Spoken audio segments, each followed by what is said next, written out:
Section 1. You will hear a conversation between a clerk from a moving company and a woman who wants to relocate to the United States. First, you have some time to look at questions 1 to 6.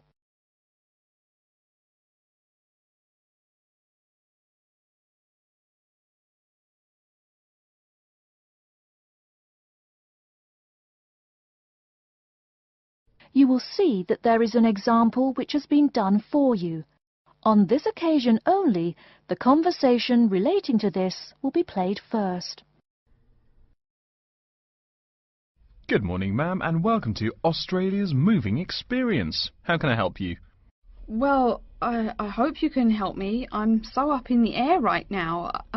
Just calm down now. Let me guess. You're moving and it has you a little confused. That's it exactly. You see, I'm relocating to the United States next month, and I'm having a hard time getting organised. Here, fill out your name and address and let me ask you a few questions. Oh, what should I call you? My name is Jane Bond. The woman says that her full name is Jane Bond, so Jane Bond has been written in the space. Now we shall begin. You should answer the questions as you listen, because you will not hear the recording a second time. Listen carefully and answer questions 1 to 6. Good morning, ma'am, and welcome to Australia's Moving Experience. How can I help you? Well, I hope you can help me. I'm so up in the air right now. Just calm down now. Let me guess. You're moving and it has you a little confused. That's it exactly. You see, I'm relocating to the United States next month, and I'm having a hard time getting organised. Here, fill out your name and address and let me ask you a few questions. Oh, what should I call you? My name is Jane Bond. OK, Jane, first of all, what's your work phone number? In case I have any questions about things. My work phone is 9463 550. But please try not to call me too often there. My boss hates personal calls. So does mine, ma'am. So does mine. And what address should we ship your things to? My new company is letting me stay temporarily at 509 Clark House. That's Clark. 1137 University Drive in Seattle. Seattle? Beautiful city, I hear. Mountains right beside the ocean almost. Cooler than Australia, too. OK, and when should we come pack your things? I guess that would be on Monday, March 11th. Do you want any help with an after-packing clean-up? We do that for a small additional charge. Yes, that would be helpful. I promised the landlord I'd give her the keys back by 5 p.m. on Thursday the 14th. Great. We'll just schedule the clean-up for that day. That way, the place will smell clean and there'll be no dust. Well, you do think of everything. Oh, how much is this going to cost? Here is a list of our basic prices. Oh dear, this seems rather expensive. Yes, ma'am, but you're paying for the best. We're careful and we're fast. Like we say, the only thing we break are speed records getting you moved. Well, maybe that's so. Oh, I nearly forgot to tell you. I don't want my furniture shipped with me. I won't be looking for an apartment till after I arrive in America. Would it be possible to put my furniture in storage here for a month, then have it sent along later? Of course, we do that all the time. A couple of other things. Here at A Moving Experience, we try to pack your things logically. We don't just throw stuff in boxes.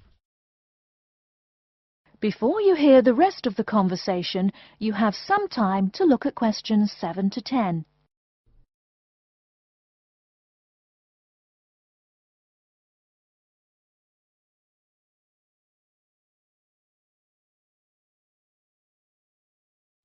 Now listen and answer questions 7 to 10. Do you have any special requests? You know, things you want packed in some special place, so you know where to find them. Like what? Oh, I don't know. Things like dishes, maybe. Not to be rude, but you look like a lady who likes to eat. Ah, yes, I need my dishes and things where I can find them quickly. Great. We'll put those dishes and cutlery in what we call the emergency pack. Can you think of anything else?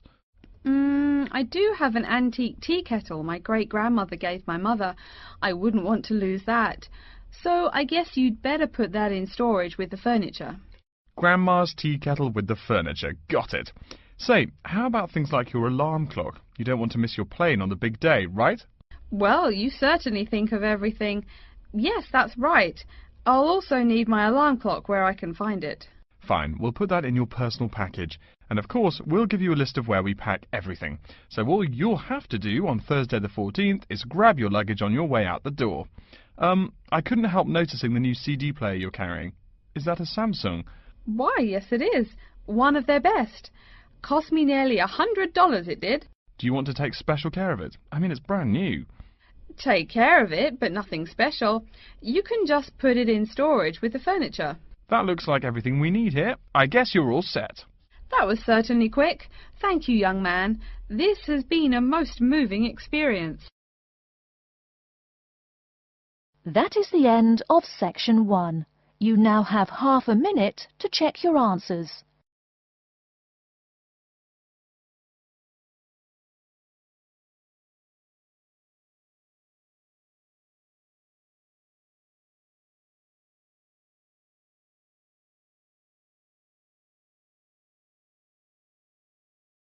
Now turn to Section 2.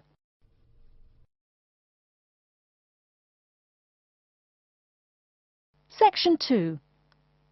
You'll hear an introduction to a conference on computer system language learning. First, you have some time to look at questions 11 to 16.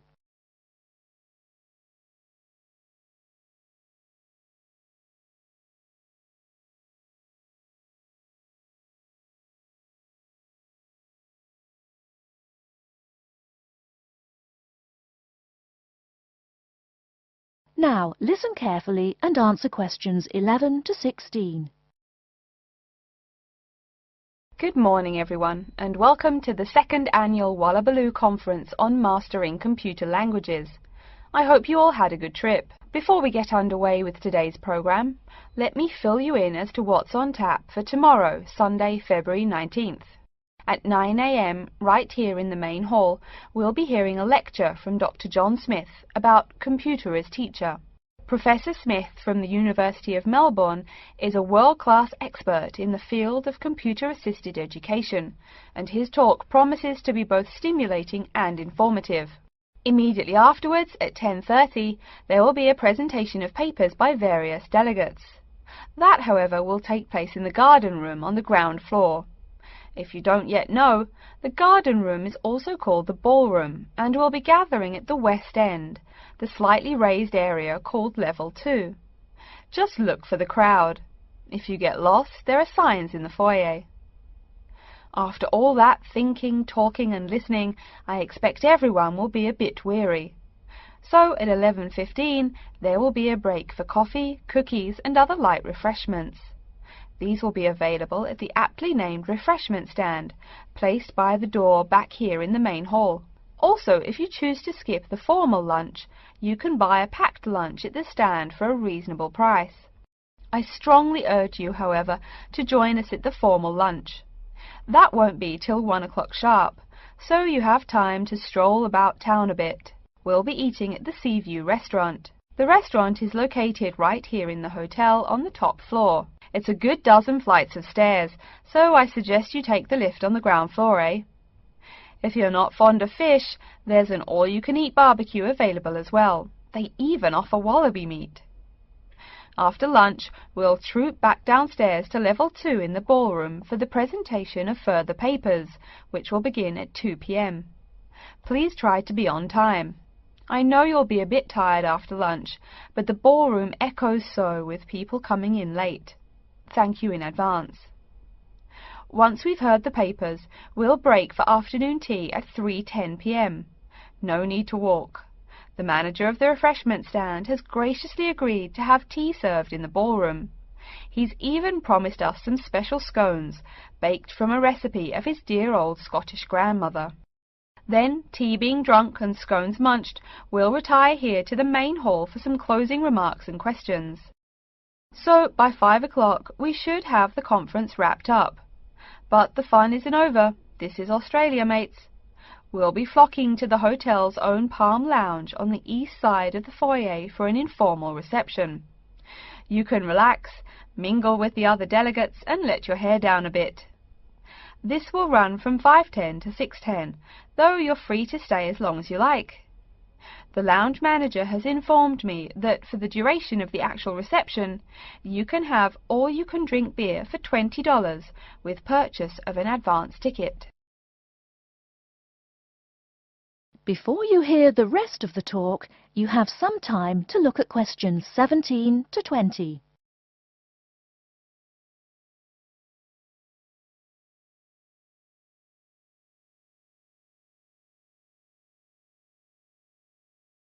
Now listen and answer questions 17 to 20. And yes, tickets can be purchased from any conference organizer or at the front desk any time between now and the start of the reception.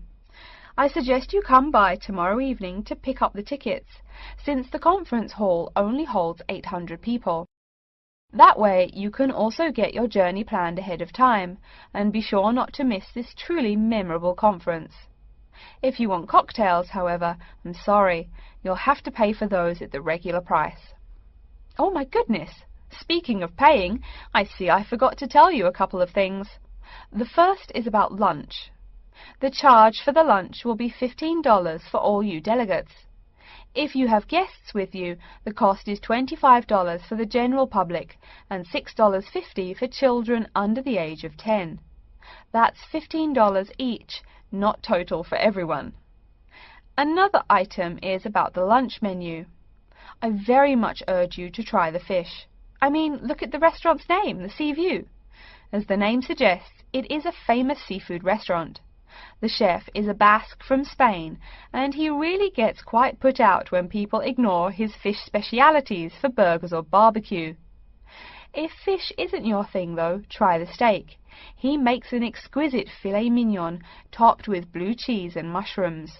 Finally, if you'd like to buy a ticket, you can have both lunch and unlimited beer for $35. I should have mentioned that earlier, but I am a bit forgetful.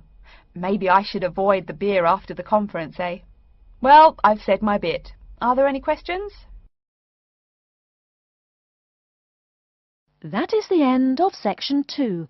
You now have half a minute to check your answers.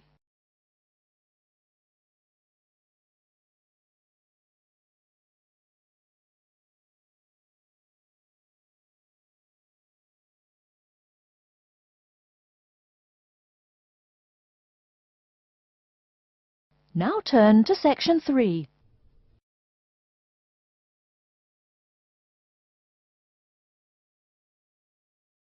Section 3.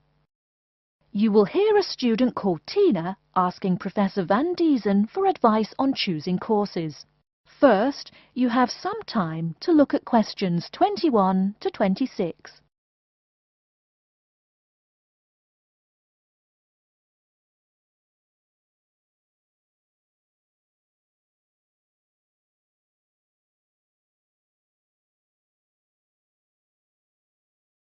Now listen carefully and answer questions 21 to 26.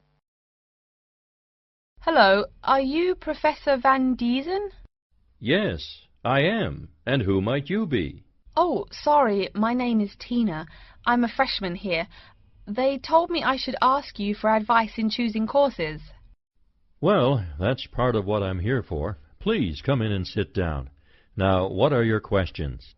I almost don't know. Everything is so confusing. Like, what is a specialized course? Oh, easy. A specialized course is one that is compulsory, meaning it's a requirement for your major and regular, so you can't place out by taking a proficiency exam. That sounds pretty strict. Then what are all these general courses? I seem to have to take so many. Nothing to be alarmed over. These are courses open to all students and not directly related to your major. The university offers these general courses to choose so that you can become more well-rounded individuals. For example, I see you're a microbiology major, so it might be a good idea to take some literature or history courses so that you can know something besides all science. You mean these courses are like for fun? That might be one way to look at it, but don't tell the literature professor such a thing. Think of a general course as the opposite of a specified course. A specified course is one that pertains directly to your major. So, can I take any microbiology course I want? Let's see. Oh, those courses used to be open to microbiology students only. The good thing is now it's open to students on a flexible schedule, so it's not only for full-time students. So the answer is yes, if you have the instructor's permission. May I ask you why you chose microbiology? Well, I also like plain old biology too. You know, full-size animals. I might even become a veterinarian. Could I take some biology classes? Well, they are open to full-time students only, which I believe is what you are. I don't know how a freshman would get along with microbiology, though. I mean, most of the students presently looking into it are from off-campus. Off-campus? Yes, you know, people who use it in their work at hospitals, laboratories, even a police detective. Why did you choose microbiology, if I may ask? I don't think you quite answered that. Well, eventually I want to be a doctor. At least my dad tells me so. If I may say so, young lady, you seem a little uncertain. Still, I think that might be a good idea for a career. Of course, if you're thinking about being either a doctor or a vet, you should take some medical science classes before you even think of applying to med school. Great! What should I take? There is one small problem. The new medical sciences building is under construction, so there are no experimental facilities available until next year.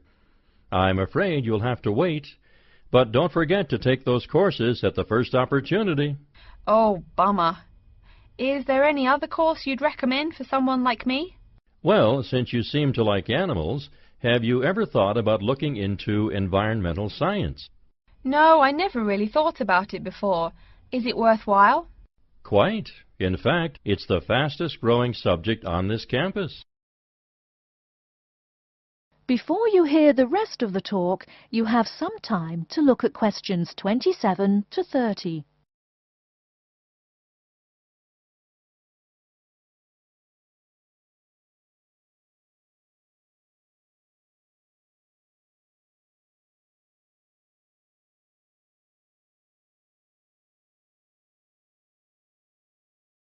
Now listen and answer questions 27 to 30.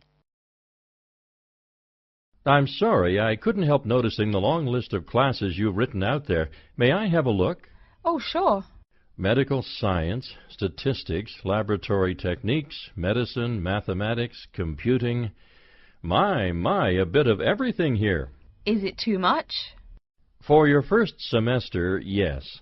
What I suggest is starting out by taking the compulsory courses. Like we said before, the medical science can wait. Consider taking that in your sophomore year. I think I'd put off computing, too. I recommend to all freshmen that I talk to get the compulsory mathematics out of the way as early as possible, so take that one. It'll be one less difficult course you have to focus on when the science lab opens next year, and you have to catch up on classes like laboratory techniques. Your major also requires statistics, so you have to balance 2 math classes, and no doubt you should take that. Otherwise, get your required medicine course out of the way by taking something theory-based. Oh, of course, and your environmental science class, if you're interested. The others can wait, though I think computing is definitely a good idea, even though it's not required. I see, too, on your paper there, you seem to have had high marks on the entrance exam. Yeah, I guess so. Don't be shy. Have you thought about applying for a scholarship? Do they have any? I mean, my dad is always complaining about how much money it costs him. In your department, there are actually 3 full scholarships available. They cover tuition and provide $1,500 cash. $1,500 cash? Party! Please, miss, the money is intended more as a textbook allowance, not party money.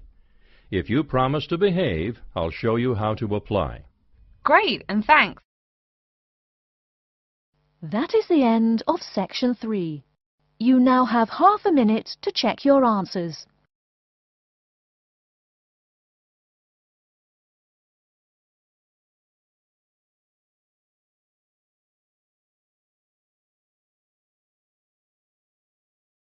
Now turn to Section 4.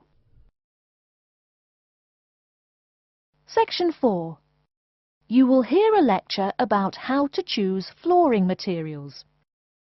First, you have some time to look at questions 31 to 40.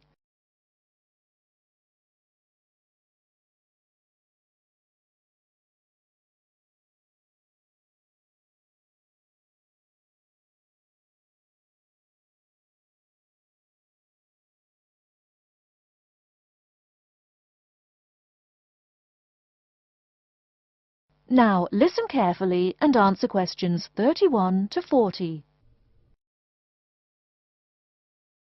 We've been talking about choosing building materials in the last week.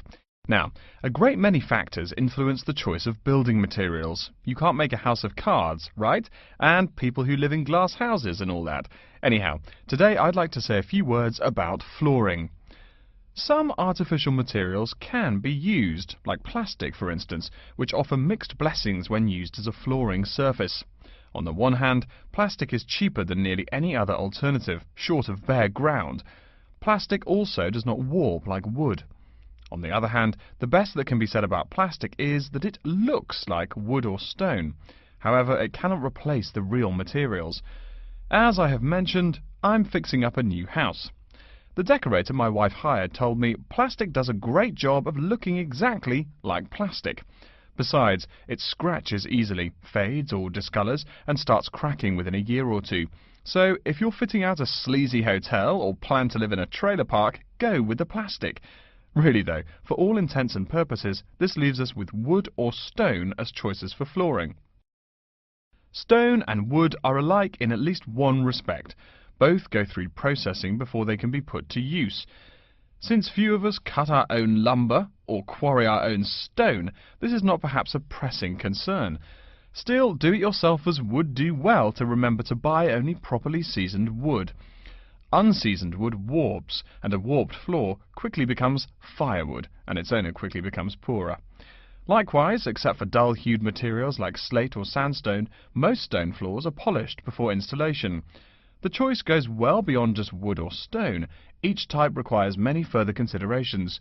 A few special remarks are called for when considering wood. For example, as always, aesthetics, personal taste and layout all play roles, as well as the type of house or room.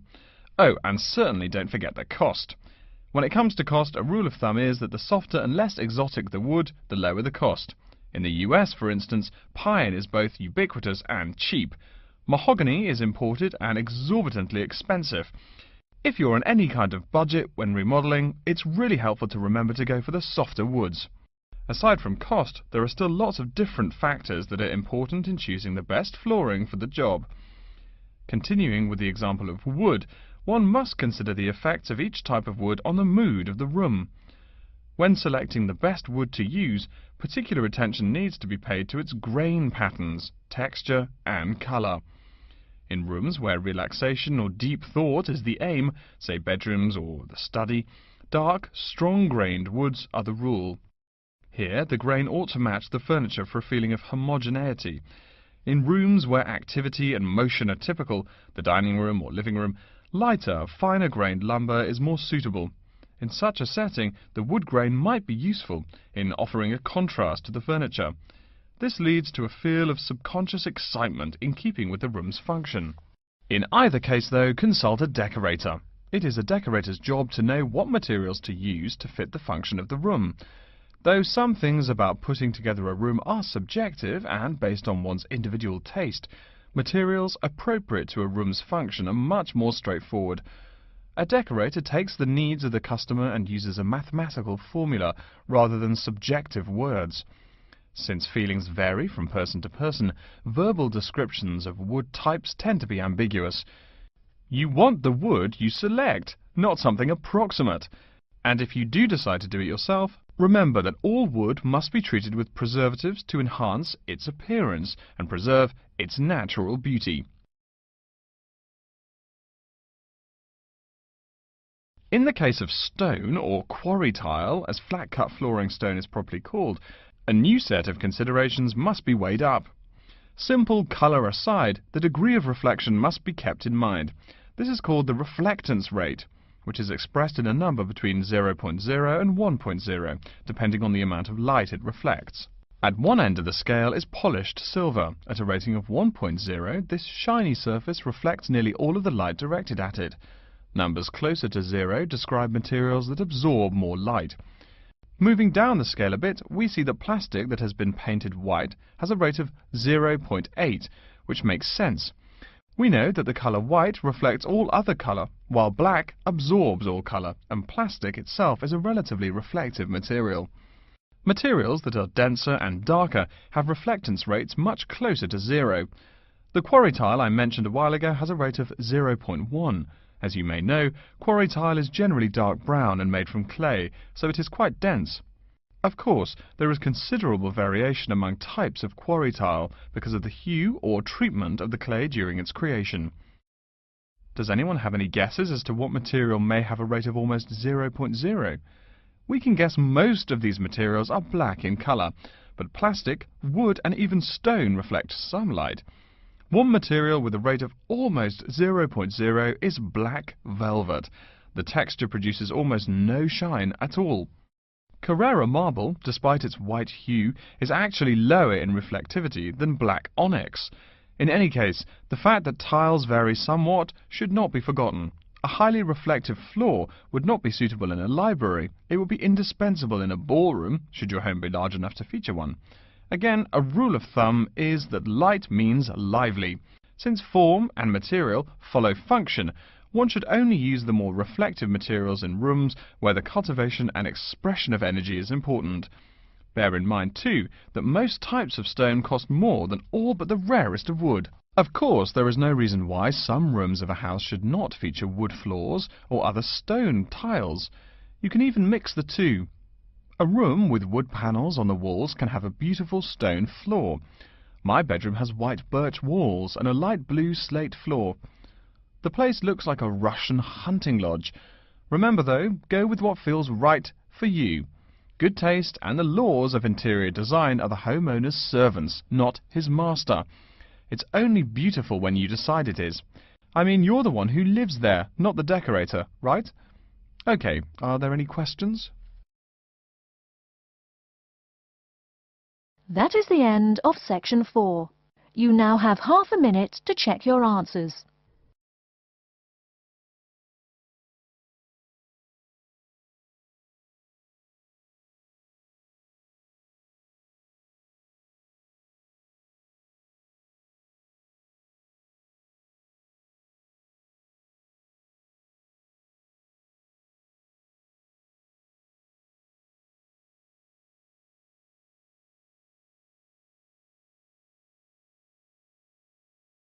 That is the end of the listening test.